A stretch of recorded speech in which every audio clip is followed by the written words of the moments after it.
नमस्कार. ठरलं तर मग या मालिकेच्या आजच्या ट्विस्ट एपिसोडमध्ये आज आपण बघणार आहोत अर्जुनने सायलीची निर्दोषपणे सुटका केलेली आहे. तेव्हा घरात त्या दोघांचे सगळेजण खूप जल्लोषात स्वागत करतात. त्यानंतर ही एक खुशखबर तर झालीच झाली, शिवाय अस्मिता सुद्धा घरी येते आणि ती तिच्या प्रेग्नन्सीची न्यूज सगळ्यांना देते. ही दोन खुशखबरी ऐकून सगळेजण खूप आनंदित झालेले असतात. त्या घरात कोणाच्याच आनंदाचा ताबा नसतो. हे सगळं चाललेलं असताना तन्वीला मात्र हे काही बघवत नसतं. ती मात्र खूप चिडचिड करत असते, कारण सायली सुटून आली हे कुठेतरी तिला पटलेलं नसतं.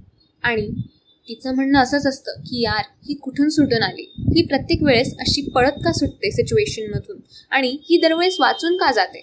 त्यात आता ती मात्र सायलीवर चिडलेली असते आणि बदला काढण्यासाठी ती खूप कट कारस्थानं रचण्याचा प्रयत्न करते. ते म्हणजे अस्मिताची ही गोष्ट कळल्यानंतरून खोट्या आनंदाचं नाटक तन्वी तर करतच असते, पण हे सगळं बघून तन्वीच्या डोक्यात एक आयडिया येते. आयडिया म्हणजेच एक नवीन कारस्थान उभं राहिलेलं असतं, पण ते मात्र थोडंसं जीवघेणं असतं. ते म्हणजे तिला यामध्ये सायलीला अडकवायचं असतं. सगळे आपापल्या कामाला लागल्यानंतरून हसत खेळत जेवण करतात. जेवण केल्यानंतरून सगळे गप्पा मारायला हॉलमध्ये बसतात. गप्पा मारून झाल्यानंतरून जो तो आपापल्या रूममध्ये जायला निघतो. प्रत्येकजण आपापल्या रूममध्ये झोपलेले असतात. एकीकडे आता तन्वीला असं वाटतं की हीच ती वेळ ज्यामध्ये आपण आपलं कारस्थान रचू शकतो. ते म्हणजे सगळे रूममध्ये असताना ती पायरीवर तेल सांडून ठेवते. हे सगळं ती मुद्दाम करते आणि खाली उभं राहून मुद्दाम अस्मिताताई अस्मिताताई असा आवाज देते. असा आवाज देत ती अस्मिताला खाली बोलवण्याचा प्रयत्न करते, पण अस्मिताला काही आवाज जात नसतो. एकीकडे सायली आणि अर्जुन त्यांच्या रूममध्ये बसलेले असतात. अर्जुन म्हणतो की मिस सायली, मला जरा पाणी आणून देता का. पाणी संपलेलं बघून सायली सुद्धा म्हणते की हो हो, मी आता खाली जाऊन पाणी घेऊन येते, तोपर्यंत तुम्ही तुमची केस स्टडी करा. असं म्हणत सायली जेव्हा खाली यायला निघते तेव्हा कुठेतरी तन्वी थोडीशी चुकल्यासारखं फील करते, कारण हा ट्रॅप तिने अस्मितासाठी रचलेला असतो आणि ज्यामध्ये सायलीला जबाबदार ठरलं जाणार होतं. पण कुठेतरी हे सक्सेसफुल होत नाही, कारण सायलीच अस्मिताच्या आधी येताना दिसते. पण नंतरून अस्मिता तिला मागून आवाज देते की ए सायली, कुठे चाललीस ग. यावर सायली म्हणते, अहो अस्मिता ताई खाली पाणी घ्यायला चालली आहे, तुम्हाला पण हवंय का. यावर अस्मिता म्हणते की हो, मला पण जरा आणून देतेस का. हे सगळं बघून तन्वीला असं वाटतं की आता तिचं कारस्थान खऱ्या अर्थी पार पडणार आहे.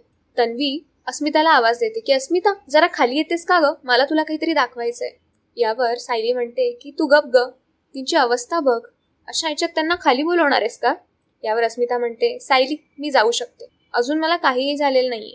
असं म्हणत अस्मिता पुढे निघते. सायली तिला अडवणार असते तोपर्यंत अस्मिता उतरताना तिचा त्या सांडलेल्या तेलावर पाय पडतो आणि अस्मिता पाय घसरून पायऱ्यांवर खाली कोसळते. हे सगळं सायली मागून बघते आणि भेदरते. ती लगेच आवाज देते, अर्जुन सर. हा आवाज ऐकून अर्जुन घाबरतो आणि हातची कामं सोडून लगेच तिथे धावत येतो. सायली तोपर्यंत खाली उतरते आणि तन्वी तर तिथे खाली उपस्थित असतेच. ती लगेच अस्मिताला उचलायचं नाटक करते. अस्मिता, अगं कशी काय पडलीस, तुला कोणी धक्का दिला का. नक्कीच या सायलीनेच तुला धक्का दिलेला असणार आहे. यावर सायली म्हणते की अगं मी धक्का कशाला देऊ, इथे खाली तेल सांडलेलं आहे, त्यावर पाय घसरून ती पडली. यावर अर्जुन म्हणतो की मिस सायली, मी इथे उभ्या होत्या आणि ही खाली पडली, अस्मिता खाली पडली, तेव्हा सायली अजूनही इथेच होती, ती तिला कशी काय धक्का देणार आहे. या सगळ्यावर घरातली सगळी मंडळी सुद्धा बाहेर येतात आणि सगळे खूप घाबरतात. अस्मिता बेशुद्ध पडलेली असते. अर्जुन म्हणतो की ह्या 5 गोष्टी बाजूला सारा आणि पहिले अस्मिताची तब्येत बघा. तो तातडीने तिला दवाखान्यात नेतो आणि तन्वी मात्र घरामध्ये तमाशे उभी करत असते की हे सगळं सायलीमुळे झालंय, या सगळ्याला सायली जबाबदार आहे असं.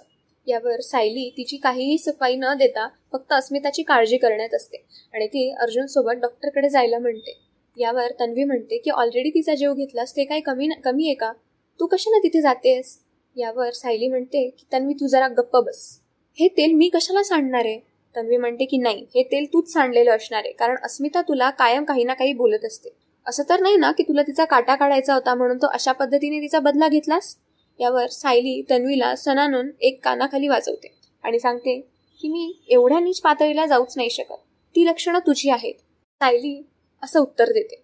नंतरून सायली पुन्हा एकदा हुशारीने म्हणते की काय ग, मी जर तेल सांडलेलं असलं असतं तर नक्कीच माझे हात तेलकट राहिले असते. मी अर्जुन सरांसोबत रूममध्ये होते. मी त्यांच्यासाठी पाणी घेण्यासाठी खाली येत होते. माझे हात तेलकट राहिले असते किंवा माझ्या कपड्यांना तेलाचे डाग पडलेले असले असते. माझ्या कपड्यांना एक डागही नाही. पण याच उलट तुझ्या कुर्तीला खालून बघ किती तेलाचे डाग पडलेले येते. शिवाय तुझे हातही आता आता धुतलेले दिसताय. त्यामुळे हे तेल कोणी सांडलेलं होतं ही गोष्ट इथेच स्पष्ट होते. घरामध्ये पूर्ण आई आणि घरातले इतर सदस्य सगळा जाब तन्वीला विचारतात. कारण सायलीचं उत्तर अगदी अचूक असतं.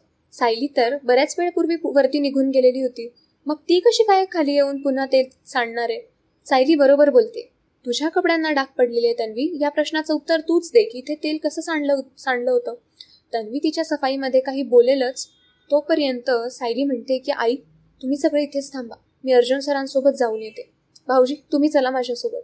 असं म्हणत सायली अस्मिताला डॉक्टरकडे घेऊन जाते. डॉक्टरकडे गेल्यानंतरून डॉक्टर म्हणतात की घाबरू नका, क्रिटिकल नाहीये फारसं.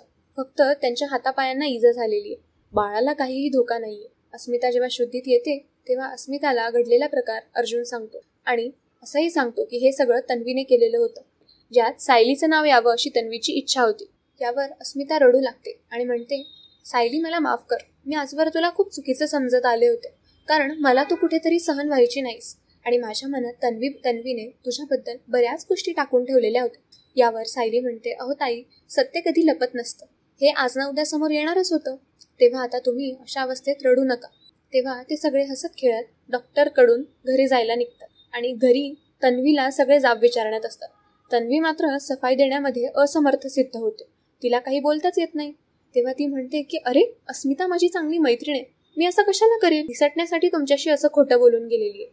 हा काय बावळटपणा लावलेला आहे तुम्ही? बिचारी अस्मिता कोणत्याही याच्यात नव्हती. मी तिला स्वतःहून खाली बोलवलं. मी कुठून खाली बोलवलं तिला असं वाटतंय मला आता. यावर रविराज सुद्धा तिच्यावर खूप चिडतो. सायली, हे तुझं पहिल्यांदा नाही ऐकते मी. तुझ्या अशा बऱ्याच गोष्टी माझ्या कानावर पडलेल्या आहे. तेव्हा पटकन या प्रश्नाचं उत्तर दे की यामध्ये तुझाच हात होता ना? यावर तन्वी उलट त्यांच्यावरच जोरात ओरडते आणि म्हणते, हो हो बोला, सगळे मलाच बोला.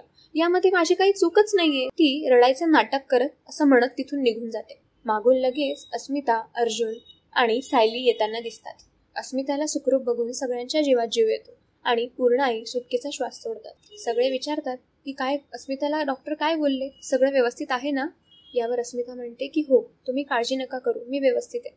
सायली सुद्धा पाठोपाठ म्हणते की डॉक्टर म्हणाले की फारशी इजा नाही झालेली आहे आणि बाळ अगदी सुखरूप आहे. तेव्हा तुम्ही सगळे निश्चिंत होऊन जा. यावर पूर्ण आई म्हणते की अस्मिता, काही गरज नाहीये आता वरच्या रूममध्ये झोपायची. तू माझ्या खोलीत माझ्या रूममध्ये झोप, नाहीतर खालच्या रूममध्ये कोणाच्याही रूममध्ये ऍडजस्ट होऊन जा. कारण याच्यात खाली वरचढ करणं योग्य नाही. यावर अस्मिता म्हणते की हो. पूर्ण आई हट्टाने अस्मिताला त्यांच्या रूममध्ये झोपायला घेऊन जातात. यावर सगळे आता शांत होतात. अर्जुन म्हणतो की चला, सगळ्यांनी आपापल्या रूममध्ये जाऊन झोपून घ्या, आपण यावर सकाळी बोलू. असं म्हणत सगळे आपल्या रूममध्ये जायला निघतात आणि वर जाऊन सायली अर्जुनला म्हणते की एकाएकी तन्वीचं अस्मिताला आवाज देणं आणि पाठोपाठ माझं येणं हे मला थोडंसं विचित्र वाटलं. यावर अर्जुन म्हणाला की मिस सायली, तुझा डाऊट बरोबर होता. हे सगळं कारस्थान तन्वीनेच केलंय. कारण तू म्हणाल्याप्रमाणे कुर्तीवर तेलाचे डाग होते. तिचे हात सुद्धा ओले होते, म्हणजे नुकतेच धुतलेले होते. सायली म्हणाली की आता हे सगळं सिद्ध कसं करायचं? यावर अर्जुन सायलीला म्हणतो की ते सगळं तू माझ्यावर सोडून दे. तर मित्रांनो, आजचा एपिसोड तुम्हाला कसा वाटला हे कमेंट्समध्ये नक्की सांगा. धन्यवाद.